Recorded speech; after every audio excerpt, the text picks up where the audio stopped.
মসজিদে প্রত্যেক জুমার নামাজের খুতবাতে নারীদের নিয়ে খারাপ কথা বলা হয়, এমনটি দাবি করেছেন এক শাহবাগী নারী। এ বিষয়ে আপনার মন্তব্য জানতে চাই। কেন প্রত্যেক জুম্মার নামাজের খুতবাতে খালি মেয়েদের নিয়ে খারাপ কথাই বলতে হবে? কেন ওই জুম্মার নামাজের খুতবাতে একটা ভালো কথা বলা যাবে না? এটা আরেকটা ঢালাও মন্তব্য করার নজির। দেখেন, মসজিদগুলোতে কি কথা বলা হয় সেগুলো এখন আজকাল সব জায়গায় রেকর্ড হয়। আলহামদুলিল্লাহ, মসজিদগুলোতে যৌতুকের বিরুদ্ধে কথা বলা হয়, মসজিদগুলোতে তরুণদেরকে বুকে যাওয়ার হাত থেকে বাঁচাবার জন্য কথা বলা হয়, মসজিদগুলোতে মাদকের বিরুদ্ধে কথা বলা হয়, মসজিদগুলোতে সমাজকে সুস্থ ধারায় রাখার জন্য চেষ্টা করা হয়। অতএব এই যে ঢালাওভাবে জুমার নামাজে নারীদের বিরুদ্ধে নারীদের পরে খারাপ কথা হয়, যারা বলছেন এরা হলো নারীদের সবচেয়ে বড় শত্রু। এরা নারীদের অধিকার প্রতিষ্ঠা করতে চায় না, এরা নারীদেরকে ব্যবহার করতে চায়, নারীদেরকে ঢাল হিসাবে ব্যবহার করতে চায়। হাজার হাজার কোটি টাকার যে পর্ন ইন্ডাস্ট্রি আছে ওইটা বাঁচাবার জন্য নারী অধিকারের নামে এরা অনেক পলিসি তৈরি করে। এদের এই সমস্ত মুখরোচক অনেক স্লোগানের পেছনে অনেক দুর্বিসন্ধি এবং অসৎ উদ্দেশ্য লুকায়িত আছে। আলহামদুলিল্লাহ, এদেশের মেম্বরগুলোর যে অবদান, আমি একটা কথা প্রায় বলি, আমাদের দেশ নানা কারণে অর্থনৈতিকভাবে আমরা পিছিয়ে আছি। এখনো পর্যন্ত এই দেশের যে আর্থসামাজিক অবস্থা, এখানে অপরাধ নিয়ন্ত্রণ যতটা আছে, যতটা নিয়ন্ত্রণ করা গেছে, এর জন্য আইন শৃঙ্খলা রক্ষাকারী বাহিনী, প্রচলিত আইন, শাসন, এগুলোর যেরকম অবদান আছে, এর পাশাপাশি একটা উল্লেখযোগ্য অবদান হলো এই জুমার মসজিদের মিম্বরগুলো। এগুলো থেকে সারাদিন মানুষকে নীতিবাক্য, নীতিনৈতিকতা চর্চার গুরুত্ব বোঝানো হয় দেখে অনেকখানি মানুষের মধ্যে অপরাধ প্রবণতা কম। এগুলো যদি না থাকতো, এগুলো যদি বন্ধ করে দেওয়া হতো, তাহলে দেখা যেত মানুষ লাগামহীন কোথায় গিয়ে হতে পারে। আপনি বলবেন, ভাই, পশ্চিমা পৃথিবীতে অমুসলিম প্রধান দেশগুলোতে মানুষ অনেক ডিসিপ্লিন মেনটেন করে, অনেক শৃঙ্খলা মেনটেন করে, তারা কিউ মেনটেন করে, খুব ভদ্র, কেউ আইন লঙ্ঘন করে না, তারা তো অনেক ভালো, তাদের ওখানে তো জুমার নামাজে খুতবা নাই, তাহলে তারা ভালো হইল কেমনি? প্রথম কথা হলো, উন্নত দেশে মানুষের যখন অনেক টাকা পয়সা থাকে, চলার মতো সকল ব্যবস্থা থাকে, তার ছেঁচড়ামি, ছিচকে দুই নাম্বারি, ছোটোখাটো প্রতারণা, এর আলঠেলা, ওর আপনার মেরে খাওয়া, এই মানসিকতাগুলো থাকে না।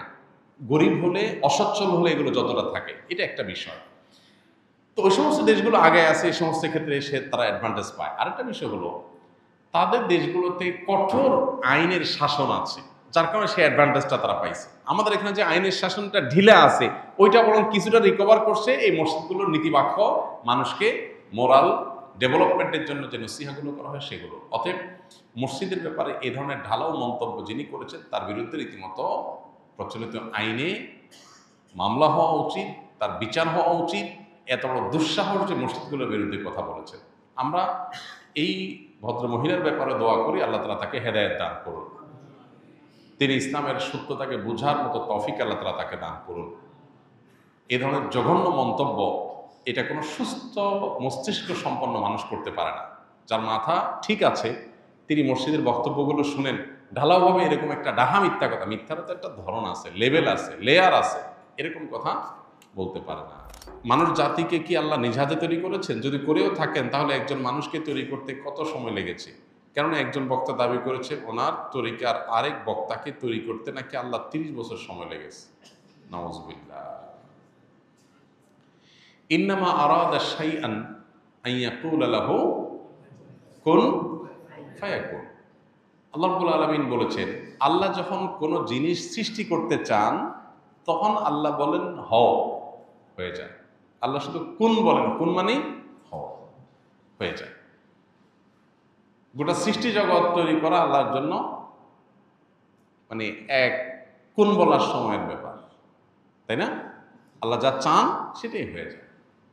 এরপর আল্লাহ তাআলা এই নবমণ্ডল এবং ভূমণ্ডল, এই মহা সৃষ্টি আল্লাহ তাআলা সৃষ্টি করেছেন 6 দিনে। যেটা আল্লাহ তাআলা কোন বললে হয়ে যেটা 6 দিনে কেন করেছেন, এটা নিয়ে অনেক আলাপ আছে। আল্লাহ তাআলা আগে একটা সৃষ্টি করেছেন, পরে একটা সৃষ্টি করেছেন। এখানে মানুষকে কাজের ধারাবাহিকতা, প্রত্যেকটা কাজ করার ক্ষেত্রে একটা সিস্টেমিক্যাল ওয়ে অবলম্বন করা, একটা ধারাবাহিকতা মেনটেন করা, কোনটা আগে কোনটা পরে, সে শৃঙ্খলা রক্ষা করে কাজ করা, এটার শিক্ষা দেওয়ার জন্য আল্লাহ তাআলা এই সময় নিয়েছেন। কিন্তু আল্লাহ তাআলার সময়ের প্রয়োজন নাই। যেখানে কোরআনে আল্লাহ তাআলা বলেছেন যে এই মহাসৃষ্টি, নবমণ্ডল ভূমণ্ডল সৃষ্টি করেছেন আল্লাহ তাআলা 6 দিনে, সেখানে এক বক্তা সৃষ্টি করছে আল্লাহ 30 বছর লাগছে। আল্লাহর শানে এ ধরনের কথা বলা ঈমান যাওয়ার মতো বেয়াদবি, ভয়ঙ্কর কথা। যে আল্লাহর 30 বছর লাগছে, মানে উনি এত বড় হয়ে গেছে, ওনারা বানাইতে আল্লাহর 30 বছর লাগছে, নাউজুবিল্লাহ। আপনি কোনো আলেমের মর্যাদা বর্ণনা করবেন, তার যোগ্যতা থাকলে সেটা বলবেন, 100 বার বলেন, কিন্তু বলতে গিয়ে যদি আল্লাহর শানে বেয়াদবি করে ফেলেন, আল্লাহর জন্য তারা বানানো কঠিন হয়ে গেছে, সে এত বড়, তাহলে মানে আল্লাহর জন্য কঠিন করে ফেলছে বিষয়। মানে কোনো কোনো ক্ষেত্রে এই ক্ষেত্রে আল্লাহ মানে আল্লাহর সাথে তাকে আপনি, আল্লাহর শক্তির সাথে তার সৃষ্টিকে আপনি কম্পেয়ার করলেন, মানে তার মাহাত্ম্য তুলতে গিয়ে আল্লাহর সাথে বেয়াদবি করলেন। কুফরি, কুফরি কথা, এ ধরনের কথা। আল্লাহ তাআলা আমাদেরকে হেদায়েত দান করুন। নবীকে সৃষ্টি করতে আল্লাহ তাআলা তো এরকম আলাদা করে এত বছর লাগছে কোনো হাদিসে আমরা যাই না, সাল্লাল্লাহু আলাইহি সাল্লাম। সেখানে কোনো বক্তাকে সৃষ্টি করতে লাগবে কেন? আর আলাদা আলাদা করে আল্লাহ তো একজন একজন করে সৃষ্টি করেন নাই। আল্লাহ সৃষ্টি করেছেন আদম এবং হাওয়া, তাদের থেকে বাকি সব মানুষ সৃষ্টি করেছেন। আর সকল সৃষ্টি, যত মানুষ কিয়ামত পর্যন্ত আসবে, তাদের সবাইকে আল্লাহ তাআলা একসাথে আদম আলাইহিস সালামের পিঠে আল্লাহ তাআলা দিয়েছেন, হাদিসে রয়েছে। এগুলো সবগুলো আল্লাহর জন্য একটা কুন বলার ব্যাপার। অতএব এই কথাগুলো ভ্রান্ত কথা। আস-সুন্নাহ ফাউন্ডেশন, উম্মার স্বার্থে সুন্নাহর সাথে।